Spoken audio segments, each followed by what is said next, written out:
ஆண்டவராகிய இயேசு கிறிஸ்துவின் நாமத்தினாலே உங்கள் யாவரையும் வாழ்த்துக்கிறேன். அன்பின் ஸ்தோத்திரங்களை நான் தெரிவித்துக் கொள்கிறேன். மத்தேயு 5வது அதிகாரம் 23, 24 வசனங்களிலே இயேசு இவ்விதமாக சொல்லுகிறார்.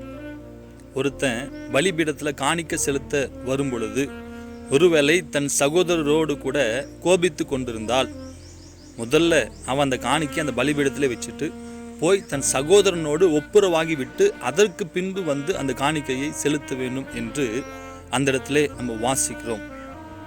கிறிஸ்துவுக்குள் அன்பானவர்களே, இன்றைக்கு ஆண்டவருக்கு காணிக்கையை செலுத்துறதுக்கே நாம் யாருக்கிட்டையாவது கோபித்திருந்தா, ஒருவேளை நம்முடைய சொந்த குடும்பத்தில் இருக்கிறவங்கள்ட்ட கோபித்திருந்தா போய் அவங்களோடு கூட சமாதானமாயிட்டு வரணும் என்பதாக இயேசு தெரிவிக்கிறார்.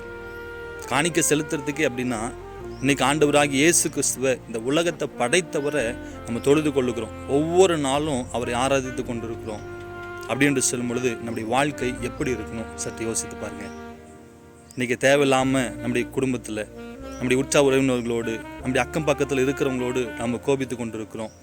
அவங்களோடு கூட பேசுறதில்ல.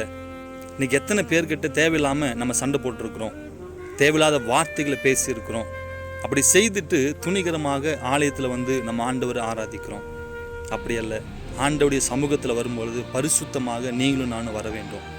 ஒருவேளை யார்கிட்டையாவது பகை, யார்கிட்டையாவது கோபம், இப்படிப்பட்ட காரியம் வைராக்கியம் இருந்தால் அது ஆண்டவரோடு கூட ஒவ்வொரு நாளும் அதை ஒப்புரவாக்கி கொள்ள வேண்டும். அதுக்கு பின்பு ஆண்டவரை நீங்களும் நானும் தொழுது கொள்ள வேண்டும். இதை எந்த ஒரு நாளும் நம்ம மறந்து விடக்கூடாது. ஆகவே ஒருவேளை யார்கிட்டையாவது கோபம் இருந்தால், வைராக்கியம், சண்டை இருந்தால் இன்றைக்கே அதை சரி செய்து கொள்வோம். ஆமீன்.